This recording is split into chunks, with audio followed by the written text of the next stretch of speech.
global konsumtif, meski mereka membeli dengan jalan berhutang atau mengkredit.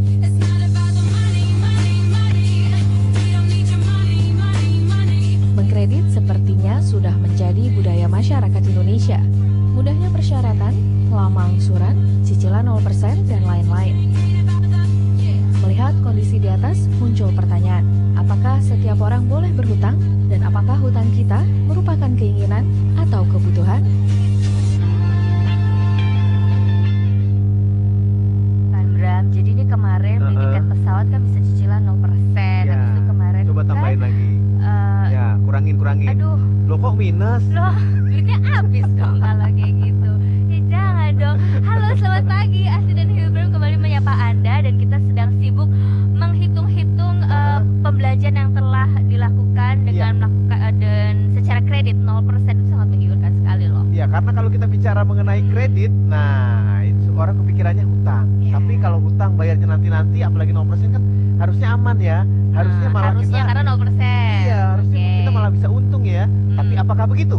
Nah, akan kita telusuri dan kita akan membahas lebih lanjut karena tema yang akan kami angkat kali ini adalah godaan kredit. Ya. Dan telah hadir bersama Asti dan juga Hilbram ada Mbak Prita Gozi selaku financial planner. Halo, assalamualaikum Bu. Waalaikumsalam. Selamat datang di Coffee Break. Dan juga ada Mas Andi Nahil Gultom selaku penyedia jasa kredit. Selamat pagi. Selamat pagi, Mbak Selamat Asti. datang di Selamat Mas Coffee Hilbram. Break. Nanti, jadi kira-kira ada barang apa yang bagus? Loh. Bukan ya. Tapi berdasarkan dari pertanyaan Hilbram itu kemudian muncullah pertanyaan, biasanya ya orang-orang tuh kalau mengkredit itu apa sih bentuknya? Gimana Mas Andi? Oke, saya dari Home Credit. Kita membiayai pembiayaan untuk consumer, durable goods yang tahan lama. Contohnya elektronik, handphone, gadget dan furniture. Jadi memang untuk barang-barang konsumsi sebenarnya, tapi untuk yang tahan lama. Nah, mungkin ada perusahaan-perusahaan lain yang juga membiayai konsumer, tapi dari sisi yang lain. Tapi so far yang paling banyak dari kami itu gadget untuk handphone atau tablet. Oh, itu jangka waktunya berapa lama? Jangka waktunya mulai dari 1 sampai 2 tahun. Cicilannya? Cicilannya. 0%? Nawar Ketika ya? dia mulai tertawa, saatnya kita mengkorek. Gimana Pak? Ada beberapa, kalau bicara soal bunga, ada beberapa partner yang memang atau peritel yang memiliki kerjasama khusus. Iya. Sehingga ada yang dari 0% sampai sekian persen. Oh, tapi itu jangka 1 sampai 2 2 tahun. Tahun, betul. Iya. Dan juga kadangkala ada masa-masa di mana momentumnya pas, misalkan Ramadan promo, Iya. kemudian Jadi mau hari kemerdekaan. hari kemerdekaan. Ya, ada bisa. aja lah. Tiap bulan juga ada kalau begitu dibikin-bikin. Libur bersama ya, ada Iya. promo. Nah ini biasanya dari pihak Mas Andi yang menawarkan atau customer sendiri yang datang? Maksudnya prosesnya gimana sih? Jadi kalau kami sendiri memiliki konsep titik penjualan. Jadi di mana kami bekerja sama dengan partner-partner atau peritel-peritel, sehingga nasabah datang di titik penjualan, kita ada sales agent yang menawarkan produk tersebut. Sehingga Langsung gitu ya. mereka Dia mau belanja. bahkan value proposition adalah dalam waktu 1 jam mereka sudah tahu bisa bawa pulang atau tidak. Oh, Jadi benar-benar cepat. Ya. Kemudian juga nasabah tahu apa hak-hak dan kewajibannya. Transaksi selesai di tempat. iya. Mbak Prita, boleh nggak sih kita berhutang? Jawabannya kalau pertanyaan boleh tidak berhutang, jawabannya boleh. Oke, jadi gini Mas Andi, kalau udah boleh. Langsung Hilbram mau kredit. Kredit apa Pak? Apa kek? Nah, coba pertanyaan berikutnya, berhutang untuk apa dulu? Iya. Gitu. Foya-foya lah. Loh, Nah, loh. Jadi sebetulnya gini, berhutang boleh atau tidak? Jawabannya adalah boleh. Selama barang yang akan kita gunakan ini akan menghasilkan satu, either itu adalah sebuah produktivitas tambahan untuk keluarga kita, atau dua merupakan kebutuhan utama keluarga kita, yaitu misalnya rumah. Oh. Jadi, hutang rumah, oke. ya karena kan kalau kendaraan pun sebetulnya itu bukan menjadi kebutuhan utama keluarga. Kenapa? Karena kendaraan itu banyak kendaraan umum, rumah tidak ada rumah umum, Mas Hilbram. Iya, betul juga. Ada juga rumah mertua. tapi Mbak Prita sekarang ini kan seperti tadi dari tayangan kita saksikan di awal itu banyak sekali penawaran yang bukan hanya kayak rumah, gadget dan Iya. sebagainya, tapi juga mulai perempuan-perempuan beli sepatu pun sekarang sudah bisa cicilan 0% ya kan? Banyak gitu ya. Dia jawab. Maksudnya dari hal-hal yang sangat sederhana, ini semua sudah bisa di 0% kan gitu. Ya. Ini kan godaan banget Mbak Prita. Ya, jadi bahayanya tuh sebetulnya gini, sebetulnya kunci kesuksesan pengelolaan keuangan itu adalah seseorang memiliki apa yang disebut good money habit. Kalau di bahasa Indonesia kan perilaku yang baik tentang uang. Jadi kalau dari dulu zaman kecil inget nggak kita selalu begini, pengen beli mainan mahal, iya kamu nabung dulu ya, atau betul, kamu betul. berprestasi dulu ya, jadi naik kelas selalu nanti dibelikan mainan yang mahal. Nah habit ini sebetulnya sudah dibangun dari sejak kecil, pada saat dewasa tiba-tiba berubah menjadi kalau saya mau ini, saya maunya sekarang, sisanya saya pikirkan belakangan. Nah itu sebetulnya bahayanya itu di situ. Jadi dengan kemudahan berhutang, sebetulnya bukan hutangnya sendiri yang membahayakan, tetapi perilaku kitanya yang menjadi berubah. Jadi pola setiap keluarga itu menjadi berubah, yaitu yang tadinya memikirkan, oke, nanti bagaimana, ini gimana ntar aja, udah Iya, gitu. iya, iya. Yang penting kita sudah dapat sekarang. Iya, antara nanti bagaimana sama gimana nanti ya. Iya benar. Nah itu kan permasalahannya setiap keluarga itu punya kemampuan finansial yang berbeda-beda.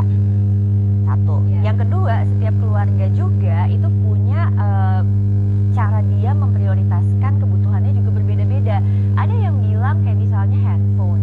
Handphone itu mungkin handphone pertama adalah kebutuhan. Handphone kedua bisa jadi keinginan, apalagi yang ketiga. Jadi akhirnya Cobaan. nah jadi kan akhirnya kan kita mesti bisa memilah juga ini sebenarnya mana yang memang patut kita ambil sebagai prioritas, mana yang memang tidak. Nah sayangnya dengan kemudahan-kemudahan ini ternyata menjadikan mungkin ada yang masyarakat yang sudah siap, ada yang memang belum siap. Kalau yang belum siap akhirnya perilakunya itu berubah, konsumsinya kebablasan dan nantinya pun akhirnya akan Kesulitan ya. menyusahkan hidup dia juga. Nah, ketika perilaku berubah selain menyusahkan diri sendiri, nah ini ada dampaknya tidak ya kepada penyedia jasa kredit ini ketika perilaku konsumennya berubah jadi susah telat bayar mungkin katakan. Iya, atau kredit macet ya. Kita bahas bentar lagi ya Mas Andi ya, kredit macet ya. Maaf ya Asti ya kalau itu agak sedikit pengalaman pribadi. Jangan kemana-mana. Akan kami lanjutkan sebentar lagi, tetap di Coffee Break.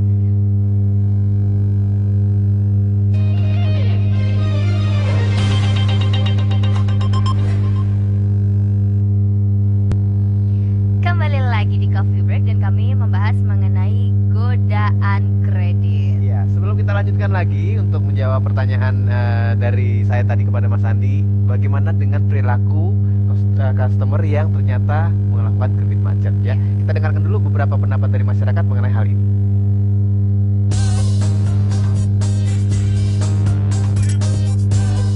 Sudah. Saya udah lama nggak kredit ya. Kalau beli cash aja. Oh pernah. Pertama kali saya kredit itu kredit rumah waktu saya masih muda. Iya, karena kan kita uangnya belum cukup. Jadi kita kredit rumah tapi udah lunas. Mobil. Bendanya ya motor, ada mobil, ada rumah. Saya nggak pernah. Karena kita kebutuhan juga sedang kondisi banyak, pernah nunggak juga. Pernah 1-2 kali pastilah nunggak ya. Waktu masih belum cukup penghasilannya dulu ya. Sebenarnya sih mudah ya. Kayaknya malah digampangin ya. Kayak motor uang mukanya sedikit, hanya KTP saja perlunya. Kalau dari pengalaman yang ada, menurut saya sebetulnya kalau kita memang sudah mampu untuk mencicil, gampang. Cuman banyakan orang belum waktunya mampu, udah pengen ambil. Jadi dianggap susah. Aduh, Ibu Lucy itu kalimat penutupnya bagus Iya. tuh. Kalau misalnya memang sudah mampu ya tidak apa-apa, tapi terkadang belum mampu tapi melakukan itu kan jadinya memaksa. Bayarnya susah deh. Bayarnya susah dan akhirnya bisa kredit macet seperti tadi disampaikan juga ya, ada Bapak siapa tadi salah satunya mengatakan bahwa beli mobil, motor, rumah kredit bersamaan. Luar biasa pusing ya nggak sih itu? Gimana Pak Andi? Ada nggak ketemu dengan customer yang seperti itu? Iya. Kreditnya banyak. Jadi memang setiap nasabah punya portfolio keuangan yang berbeda-beda ya. Kita selain membantu mereka untuk membiayai, juga kita mengedukasi. Kita fokus pada literasi keuangan. Sebenarnya kita pengen tahu konsumen ini dia tahu tidak apa yang dia butuhkan. Karena kita bukan cuma ingin menstimulan keinginan untuk impulsif buying, tapi juga kita pengen tahu apakah customernya akan sustain dalam kreditnya. Sehingga sustain ini terkait dengan DP-nya berapa, sanggup cicilnya berapa, bahkan hak-hak konsumen seperti kadang-kadang kan di agreement tuh hurufnya kecil-kecil. Nah, jadi itu kita mengedukasi konsumen sudah mengerti atau belum, sudah membaca belum, terus transparan bunganya, biayanya, biaya lain-lain gitu. Jadi masing-masing perusahaan pembiayaan punya cara masing-masing, tapi memang kita ingin mengedukasi konsumen bahwa pada saat Anda mengambil sesuatu memang itu adalah kebutuhan. Bukan cuma mau aja. Bukan cuma mau aja. Tapi itu bisa ditolak kan ya kalau ternyata portfolio si customer itu Pengajuan. tidak sesuai dengan Bisa, harapan. karena pada saat awal kita kan meminta beberapa dokumen, Iya. KTP, kemudian kita melakukan checking data. Ada survei nggak? Dilihat juga Survei juga ada. kondisi keuangan. Televerification. Kalau survei keuangan mungkin agak sulit, Mas. Paling dari slip gaji. Tapi kalau di luar itu agak sulit. Misalkan dia bilang bahwa ya gaya hidup saya seperti ini segala macam, susah diukur. Tapi kita lebih pada mengukur bahwa apakah memang orang yang bersangkutan ID-nya benar sama, kemudian tidak ada kredit macet melalui BI checking, atau benar nggak rumahnya di mana. Kan kita juga melakukan checking, sehingga kita bisa tahu apakah nasabah ini memang punya itikat baik. Juga kadang-kadang ada fraudster kan, jadi yang memang tidak punya niat baik dari awal. Emang Jadi niatnya ngambil duit cari keuntungan sendiri aja ya. Oke. Jadi proses edukasi itu pun sudah dilakukan di awal gitu ya kalau di tempatnya Mas Andi ini. Berarti kalau misalnya merasa yakin dan semuanya bisa lancar terbayarkan dan teratasi, kredit aman dong. Aman. Langsung menengok Mbak Prita. Karena gini, setiap rumah tangga itu sebetulnya punya alokasi maksimal untuk mencicil. Kalau ini adalah barangnya rumah, sebuah rumah tangga kalau dalam perencanaan keuangan itu dia biasanya mampu menyisihkan hingga maksimal 35% dari gaji dia. Jadi kalau gajinya 10 juta rupiah, maka maksimal 3,5 juta rupiah itu bisa dialokasikan untuk mencicil utang. Namun kalau hutangnya hanya berisi non-mortgage goods, jadi contohnya seperti tadi gadget, kendaraan, ataupun televisi dan lain-lain, itu sebetulnya maksimalnya sekitar 20%. Jadi agak sedikit berbeda. Jadi kan misalnya bilang, oh kalau nyicil tuh bisa sampai 35% dari gaji. Tapi kalau ternyata barang yang dicicil itu bukan rumah, sebaiknya hanya maksimal 20%. Jadi kalau tadi itu dia bisa alokasi hingga 3,5 juta rupiah, kali ini karena dia cicilannya bukan rumah, itu maksimal hanya 2 juta rupiah. Dan ini adalah semua cicilan dia. Jadi bukan gini, transaksi yang pertama 2 juta, transaksi yang kedua 2 juta, bukan. Tetapi Total. seluruh Total. transaksi yang saat ini dia punya komitmen itu maksimal hanya 2 juta rupiah, tiap bulan dia bisa cicil. Kalau kartu kredit begitu juga. Nah, kartu kredit itu kan bahayanya adalah dia itu seperti standby line of credit istilahnya. Ya, kapan aja Dia bisa. kapan aja bisa diambil. Lalu dipakai untuk bercampur antara belanja bulanan, belanja yang barang yang bisa dijual, dan lain bercampur aduk jadi satu. Bahayanya jika terjadi kredit macet, kalau barang-barang seperti gadget atau kendaraan masih bisa kita jual. Seburuk-buruknya kita bisa dapat cash lah walaupun sedikit. Tapi kalau itu makan di restoran kan nggak bisa. Gitu. Jadi ini tercampur di situ, sehingga biasanya kalau orang atau rumah tangga ini tidak atau belum bijaksana dalam mengambil bantuan kredit, biasanya kebablasan sekali itu Mas Hilda. Oh, oke, jadi itu cukup bahaya ya. Bahaya, karena umumnya pagu kreditnya itu berkali-kali lipat dari penghasilan dia. Oh iya, oke. Mas Andi ada yang ingin di-sharing mengenai hal tersebut, silakan. Terutama dengan customer yang suka maksa nih. Sebenarnya sudah terlihat tidak mampu dan tapi maksa minta di-approve. Sebenarnya kalau itu dari policy perusahaannya sendiri ya. Jadi kalau memang bisa tegas karena alasannya begini ya memang harus ditolak. Karena balik lagi tadi ke bahasan awal adalah soal NPL, kredit macet. Jadi bagaimana dengan kondisi ekonomi sekarang perusahaan dan juga dari dua belah pihak ya, perusahaan juga bagaimana mendapatkan portfolio yang baik, nasabah yang baik gitu. Karena nanti balik lagi kepada customer experience-nya. Kadangkala kalau customernya tidak puas kan otomatis ya dia akan mencari misalkan kepada perusahaan lain. Sedangkan sisi yang sama juga perusahaan berharap nasabah ini terus bertahan gitu. Sehingga pada saat awal kita lebih baik fokus pada kualitas Oke. kredit yang baik daripada jumlah nasabah yang banyak. Oh gitu, dari perusahaan begitu kebijakannya. Betul. Jadi kalaupun si sales ini katakan ya menghasilkan Kejar target. iya Gimana gitu. banyak nih dapatnya, tapi macet juga banyaknya. Juga lebih baik yang sedikit tapi lancar. Oh. Asal jangan sedikit terus macet juga. Ya, sial banget tuh kalau gitu siap-siap cari kerjaan lain. Sedikit tapi lancar ya, itu yang paling penting. Jadi tidak ada proses pemaksaan di sana. Iya. Jadi dua-duanya juga saling menguntungkan ya. Kalau Nah. ternyata sudah ketemu dengan kredit macet, Iya. gimana? Apa yang harus dilakukan kalau begitu? Ditahan dulu jawabannya. Bapak dan Ibu, kita akan lanjut lagi perbincangan ini. Tetap bersama kami hanya di Coffee break.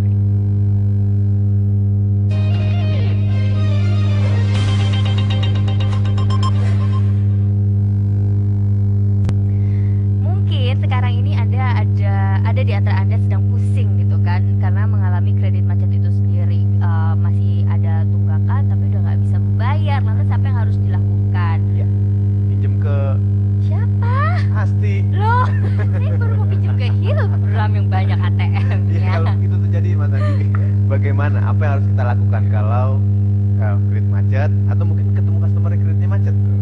Tapi menarik tadi Mbak Asti bilang bahwa apa bisa minjem dari yang lain. Nah, saya suggest jangan sekali-sekali meminjam untuk melunasi pinjaman yang lain. Karena Oh. itu akan membuat masalah tambah Iya, parah. terus ada SMS kami lunasi Iya tuh, kredit Anda. bener. Sampai jam 12 malam juga masih dikirim. Jadi memang kalau prosedurnya memang kalau di kami adalah kami mau dengarkan dulu dari kami coba hubungi nasabah yang menunggak ini. Kadangkala mereka masalahnya misalkan mulai dari tanggal gajiannya berubah, sehingga due date-nya mereka minta dirubah. Oh, gitu. Jadi bisa dirubah. Kemudian sampai kondisi terburuk misalkan dia minta restrukturisasi. Jadi mereka meminta cicilannya dirubah jumlahnya gitu. Sehingga tenornya lebih panjang. Itu juga ada opsi untuk terbuka untuk mendengarkan nasabah tersebut. Karena memang kita kan tidak tahu bagaimana tiba-tiba ada masalah dari sisi konsumen kan. Sehingga saya pikir komunikasi dari dua belah pihak, penyedia dan juga customer itu penting.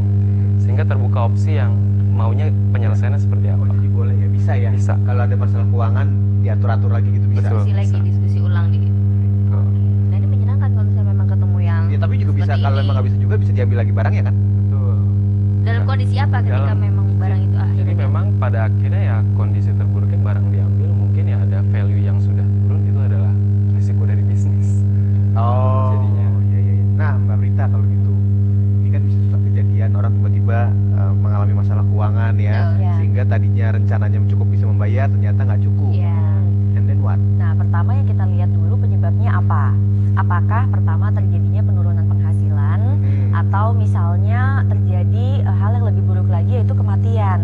Ini seringkali ya misalnya yang tadinya dia bisa nyicil karena penghasilannya 2, lalu misalnya ada yang meninggal dunia, kemudian ini kreditnya tidak di cover asuransi, kan tetap harus Oh, bayar.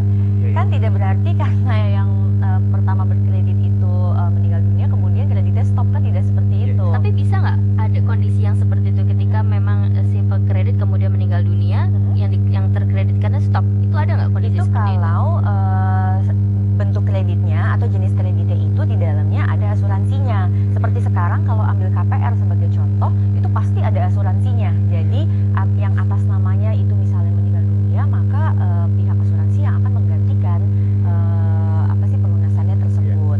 Nah, jadi setelah pertama dilihat nih penyebabnya apa, kedua baru kita lihat jumlah yang kita harus bayarkan sampai dengan lunas ini berapa rupiah. Kalau misalnya katakanlah jumlah yang harus dilunasi 5 juta rupiah, lalu pertama yang kita lihat, sudahkah kita punya dana darurat? Di situ fungsinya. Kalau dana darurat kita ternyata jumlahnya mencapai 5 juta rupiah, kita bisa langsung ambil dan kita lunasi. Oh. Oke, itu yang pertama. Ya. Yang kedua, kalau ternyata dana darurat tidak ada, maka langkah kedua adalah mari kita jual barang yang sudah lama tidak kita gunakan tetapi masih punya nilai. Contoh, misalnya di rumah punya gitar, tidak pernah dipakai, itu kalau dijual masih ada nilainya. Kemudian punya kamera yang kita jarang gunakan, Anda coba bisa lihat, kita lihat di rumah masing-masing seperti apa. Kalau ternyata tidak ada barang yang bisa dijual lagi, maka kita terpaksa menjual barang yang kita kita kreditkan ini. Jangan minta pihak pemberi jasa kredit yang istilahnya mengambil gitu. Kita karena nanti kita juga akan buruk ya raport kredit kita gitu, karena ada kredit. Iya, itu kan itu kayak raport. Mas Gilbam dari SD sampai dengan lulus SMA itu sudah tercatat, tidak bisa dirubah lagi. Orang karena tidak berpikir ke arah situ, dia pikir masalah saya selesai. Oh tidak, next time kalau tiba-tiba dia punya usaha atau apa, dia butuh kredit, Ada itu akan kesulitan di menyulitkan dalamnya ya. gitu. Itu sekaligus tips dari Mbak Prita. Kalau tips dari Mas Andi sendiri bagaimana? Kalau dari saya mungkin ya paling penting adalah membedakan kebutuhan dengan keinginan. Karena memang itu dasar utama dari sebuah transaksi keuangan dilakukan. Kalau mungkin pada saat awal kita memenuhi kebutuhan dasar, lama-kelamaan kita punya keluarga, menikah, rumah, mobil, dan segala macam. Nah, yang sering kita agak kesulitan adalah pada saat khususnya masyarakat menengah ke bawah. Kadang-kadang pembelian handphone itu bisa diartikan sebagai sebuah kebutuhan. Misalkan dia bisnis online, misalkan dia mau ngelamar kerja yang semuanya sekarang banyak online. Jadi sesuaikan lagi, bukan untuk misalnya bersosial media, untuk sekedar eksis atau itu keinginan. Jadi memang kembali lagi ke tujuannya apa, sehingga transaksi keuangan dilakukan itu lebih ke arah ke kebutuhan dan untuk memotivasi dia meningkatkan kualitas hidupnya lah. Bukan hanya keinginan, apalagi keinginan yang tidak penting-penting banget ya. Mas Andi terima kasih kalau gitu Terima ya. kasih. Jadi pastikan Anda betul-betul tahu